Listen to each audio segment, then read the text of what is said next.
भारत सरकार के पास में इसका कोई लंबित मामला नहीं है, यह राज्य सरकार का मामला है। अर्जुन मुंडा जो है ना तो झूठे हैं, झारखंड को धोखा देने का काम कर रहे हैं। आने वाला 2024 में सरकार से इनको हटाएंगे।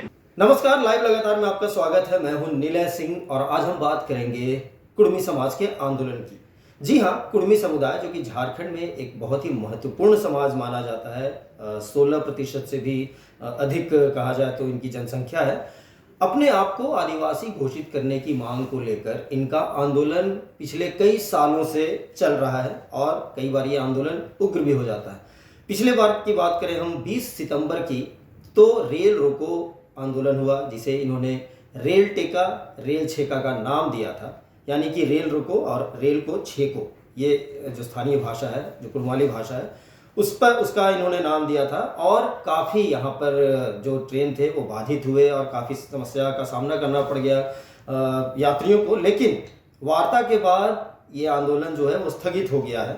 इस बीच कुर्मी समाज के एक प्रतिनिधि मंडल ने मुख्य सचिव से मुलाकात कर उन्हें 480 पन्नों का एक ज्ञापन सौंपा है और कहा है कि किन आधार पर उन्हें आदिवासी घोषित किया जाए, उसका पूरा ब्यौरा उन्होंने पेश किया है। और न सिर्फ झारखंड बल्कि बंगाल और उड़ीसा के भी कुर्मी समुदाय के लोगों ने इस आंदोलन में अपनी भागीदारी निभाई। बता दें कि बंगाल के पुरुलिया, मिदनापुर और बांकुड़ा जिले, जबकि उड़ीसा के मयूरभंज और केवंझर जिले में कुर्मी समाज की अच्छी खासी संख्या है।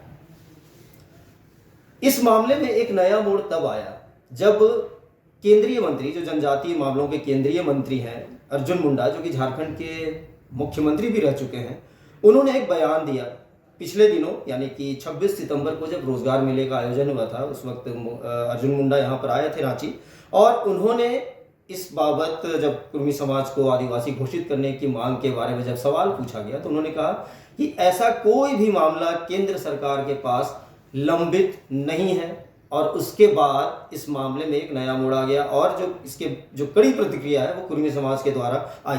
लेकिन पहले आपको सुनाते हैं कि क्या कहा अर्जुन मुंडा ने। भारत सरकार के पास में इसका कोई लंबित मामला नहीं है। वो यहाँ पर जो कह रहे हैं वो अपनी बात कह रहे हैं, आप अपने अपने ढंग से तो कोई भी बात कह सकता है। भारत सरकार के पास लंबित नहीं है, यह राज्य सरकार का मामला है अभी इस समय।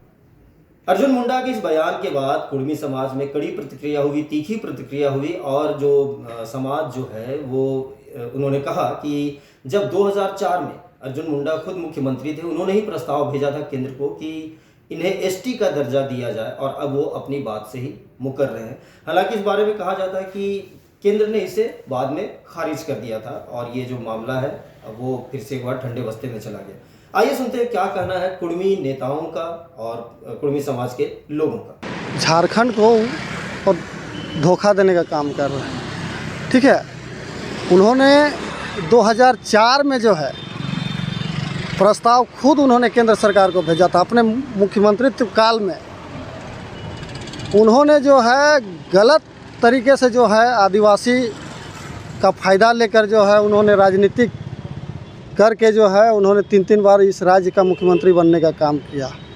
जबकि वो अर्जुन मुंडा पातर मुंडा है, आपको ये भी पता होना चाहिए। और पातर मुंडा जो है 2022 में अभी अपने केंद्रीय मतलब आदिवासी कल्याण मंत्री रहते उन्होंने जो है पातर मुंडा को अनुसूचित जनजाति की श्रेणी में उन्होंने डालने का काम किया। तो ये दो तरफा बातें नहीं हो सकती। कोई प्रस्ताव नहीं है, मतलब वो अपनी बातों से मुकर रहे हैं। वो राज्य की जनता को धोखा दे रहे हैं, देश की जनता को धोखा दे रहे हैं।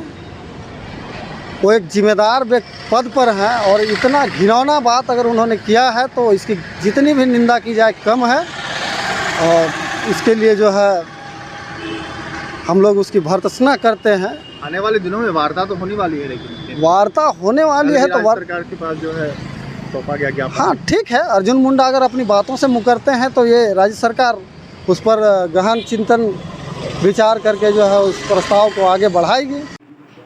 अर्जुन मुंडा जी ने जो कल बयान दिया है कुर्मियों के लेकर के कि केंद्र में किसी प्रकार का ST/SC शामिल करने का प्रस्ताव नहीं दिया गया, ये सरासर झूठ है। जब इनकी सरकार थी 2004 में, उसी समय इन्होंने, उस समय मुख्यमंत्री थे और इनके द्वारा ही प्रस्ताव यहाँ से दिल्ली भेजा गया है केंद्र के पास। लेकिन अभी जो ये कह रहे हैं बिल्कुल झूठ है, गलत है। इन्होंने सिर्फ कुर्मियों को छलने का काम किया है, उनको बरगलाने का काम किया है। आने वाला 2024 में इनको मुंह तोड़ जवाब केंद्र सरकार को हम लोग देंगे और सरकार से इनको हटाएंगे। तो आपने देखा कि कितना गुस्सा और कितनी नाराजगी है इस बयान के बाद कुर्मी समुदाय में। आपको बता दें कि आखिर कुर्मी समाज अपने आप को जनजाति घोषित करने की मांग क्यों कर रहा है। 1913 से लेकर 1931 तक कुर्मी समाज को आदिवासी का दर्जा हासिल था। हालांकि उस वक्त देश गुलाम था, आज़ाद नहीं हुआ था। लेकिन आज़ादी मिलने के बाद जब फिर कई परिस्थितियां बनी तो 1950 में कुर्मी समाज को आदिवासी का दर्जा जो था उसे मिला हुआ उसे हटा दिया गया और उसे ओबीसी का दर्जा दिया गया। और उसके बाद से ही कुर्मी को आदिवासी घोषित करने की मांग लगातार होती आ रही है, जो कि अब तक पूरी नहीं हुई। इस मांग को लेकर कई बार राष्ट्रपति तक से मिले कुर्मी समुदाय के नेता, जिसमें सांसद भी शामिल थे और विधायक भी शामिल थे, लेकिन इसका कोई नतीजा अभी तक नहीं निकल पाया है। अर्जुन मुंडा ने कहा है कि ये अब राज्य का मामला है, लेकिन राज्य सरकार भी अभी तक इस पर कोई फैसला नहीं ले सकी है। अगर हम राजनीतिक दलों की बात करें तो राजनीतिक दलों के नेता भी इस बारे में फूंक फूंक कर बयान दे रहे हैं, क्योंकि ये बहुत ही विवादास्पद मुद्दा है और इस पर जो वोट की राजनीति है वो भी मायने रखती है। क्योंकि झारखंड की राजनीति में कुर्मी समुदाय का जो योगदान है वो बहुत महत्वपूर्ण है और करीब 32 विधानसभा सीटों में कुर्मी समुदाय जो है वो वोटों को प्रभावित करता है। अगर हम लोकसभा की बात करें तो 6 लोकसभा की सीटें ऐसी हैं जहां पे कुर्मी समुदाय के जो वोट हैं वो मायने रखते हैं। अगर अभी की बात करें, वर्तमान जो विधानसभा है उसमें 8 विधायक जो है वो कुर्मी समाज से आते हैं, जबकि 2 सांसद कुर्मी हैं। तो आप समझ सकते हैं कि कितनी महत्वपूर्ण इसमें राजनीतिक भागीदारी है समाज की, और यही वजह है कि इसको लेकर राजनीतिक बयानबाजी भी नहीं देखने को मिल रही है।